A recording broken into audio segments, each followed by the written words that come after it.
Richician.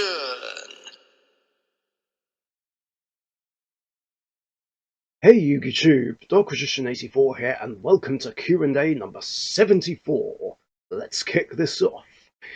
Um, as usual, the first questions are from Matt and Alison Welch. 1. Out of all the new cyber support coming out in Cyberstorm Access, which new support card do you like the most? I think I like Firewall Dragon Singularity a lot more. Even though rather awkwardly it does require a Cyberse Fusion Synchro Ixies and Ritual monster in the grave. But it looks like there are ways to get them into the graveyard, based on what else I've seen. Now, the other big question is finding the room for all this stuff. I might end up asking Dan for help. 2. Do you plan on playing Cyberse Magician in your Cyberse deck again with the new stuff coming soon? He happens to be my favourite Cyberse monster in the game. I have thought about it for a while. The Cyberse Magician is one of my favourites as well. In fact, he's among my top 7 favourite ritual monsters, as you guys might know. Um, I'm just not sure, because, he and Signet Ritual can be a brick. Unless, of course, I search him out with Cyberse Witch. I feel like if I did play him again, I'd have to run Witch as well. It's kind of difficult, like finding room for everything I want to play in my Cyberse extra deck. It's going to need some tweaking, I think. Whatever I do with it, I do still want to keep Decode Talker and Firewall Dragon in my extra deck, since they're the original Cyberse links and two of my favourite link monsters of all time. Yeah, I know Code Talker isn't typically played anymore, but I think like the rest of us, he was the first link monster I ever played, and it just wouldn't be right not to include Playmaker's Ace Monster. As for Cyberse Magician, I would like to play him again, but I'm just not sure how to. 3. What did you guys do for Emma's birthday? Hope it was special. Oh yeah, it was. We went out to dinner, and I paid for the meal, being the awesome boyfriend that I am. Uh, and we had a few cocktails as well. Well, I say a few, but we had like 2 each. I had a Tipsy Mermaid and then a Blue Lagoon. I'm trying to remember what she had. Um, I would have liked to have some more, but I feel like we would have got a bit too drunk, or at least really tipsy, if we had any more cocktails, which would have been interesting going back to hers. um,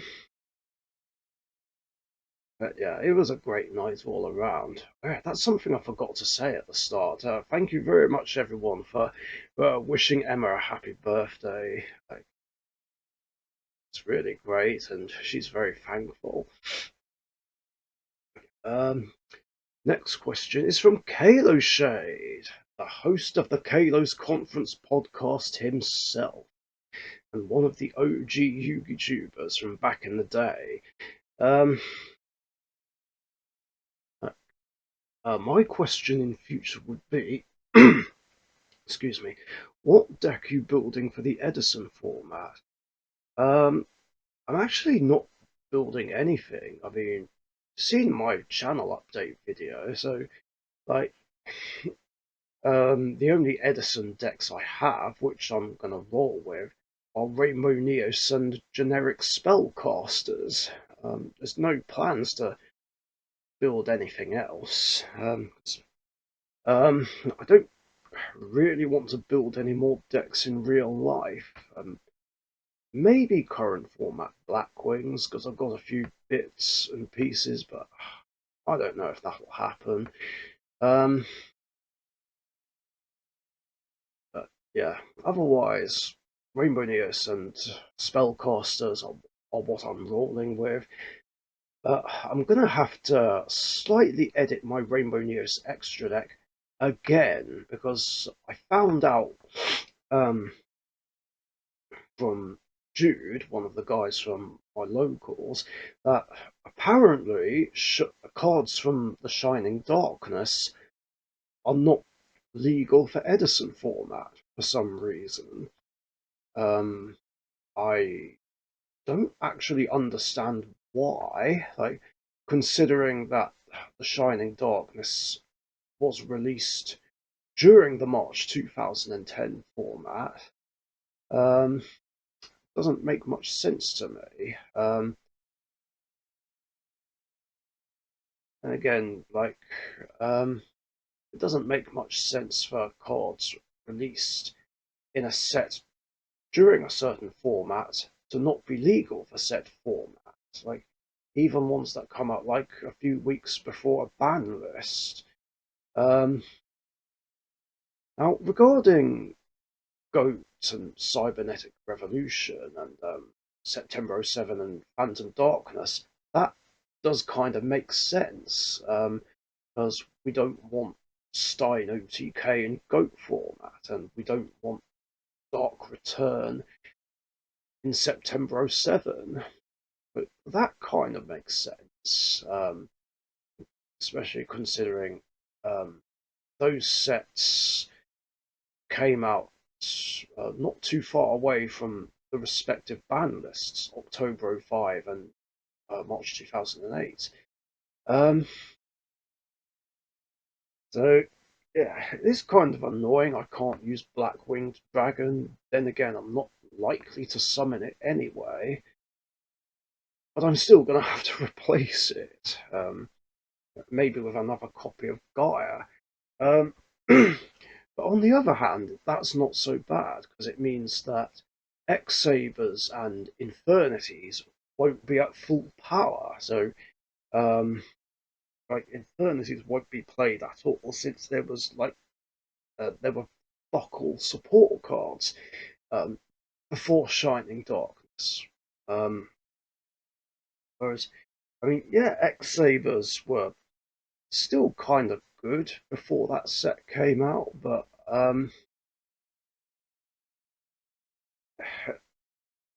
theoretically,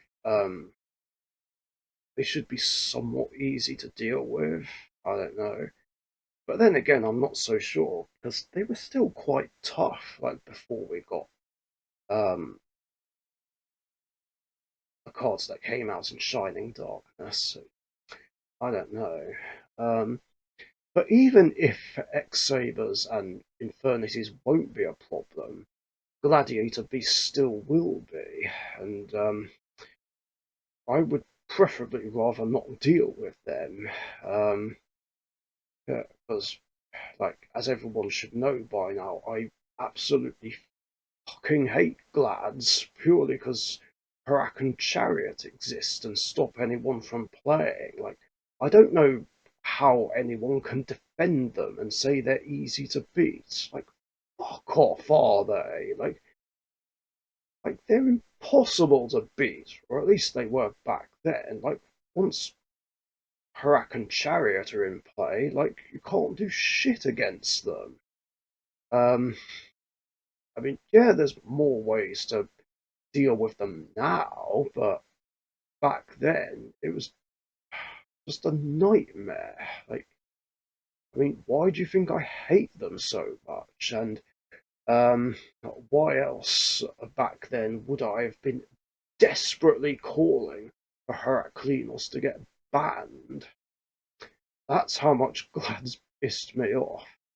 Um, that being said, I'm still thinking about playing it in Edison formats. Don't know yet. Maybe I will, and I'll just have to make sure I have a side deck designed to specifically counter Glads and maybe even X-Savers. I mean, they can still be a problem, but I'm not. But maybe they won't be as annoying as they were later on. Who knows? And it'll give me a chance to get revenge on the ones who kept banishing my Dark Magician in the last 4 normal tournaments I played in. We shall see. Of course, if I do go as well, then I need to sort out transport arrangements. And because the place where it would happen, um, well, they usually happen on a Monday. Not just Edison, but normal locals, and I work all day on a Monday. So, I'll have to figure something out. And the last 3 questions are from Weber's 5. The theme of this week's questions are about me and my dueling. Okay. 1. What would you say is my biggest strength as a duelist? Um, I would say just being able to have an answer for pretty much everything and you know play around it and obviously know full well when to stop things with your boards of negates and disruptions. Um, but like even in the most intense and stressful situations, I would say, um, and can just bounce back. Most definitely. 2. What would you say is my biggest weakness as a duelist?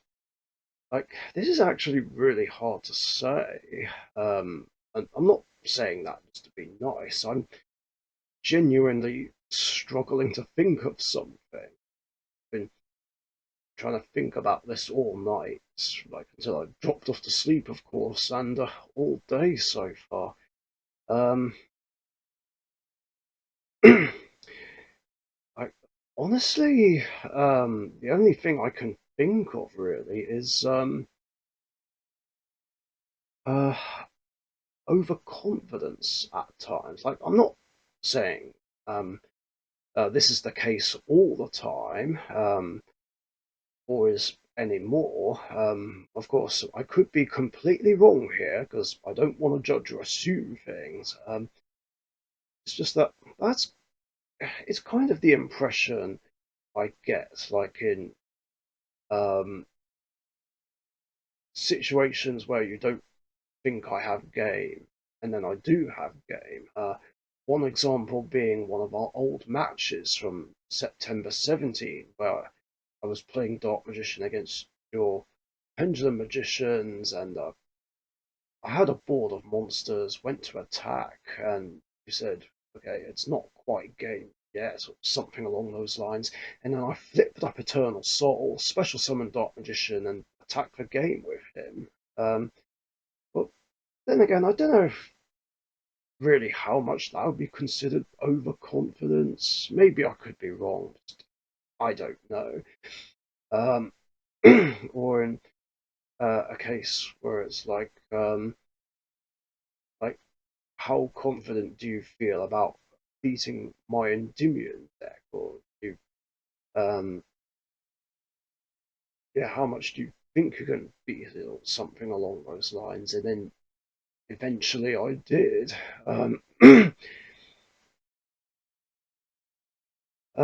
So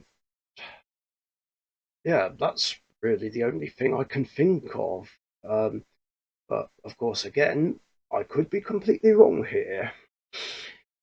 Um, and 3, what would you say is the most interesting or clever tech I've done?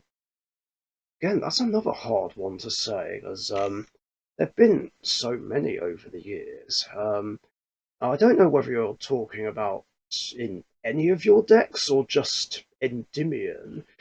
Um, Because if we're talking about purely Endymion, then um, I would say perform a power Sky Magician for reasons we've already discussed. Um, like, although it was annoying, like in that battle royal and our last tournament match, it was clever and ingenious, like, um, which I respect a lot. If we're talking like overall, um, then I would say Malefic Truth Dragon in your Cyberdark deck. Um, but yeah, strongest dragon in terms of attack points, in terms of main deck monsters. Um, the best go-to equip to Cyberdark Dragon or Cyber Darkness Dragon, I guess. Um,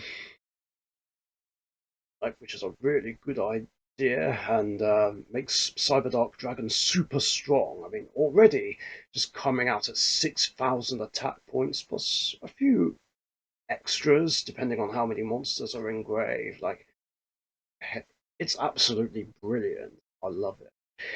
Um, And yeah, that's it for questions in this episode. Thank you very much for your guys' questions. And of course, if you've got any other questions you want to ask me, post them in the comments down below. And remember, I do these episodes every Tuesday afternoon or evening, UK time. So be sure to get your questions in before then so that you don't miss out. Thanks again. Stay safe, you guys, and I'll catch you later. See ya. Thank you very much for watching. Be sure to subscribe to the Richician YouTube channel.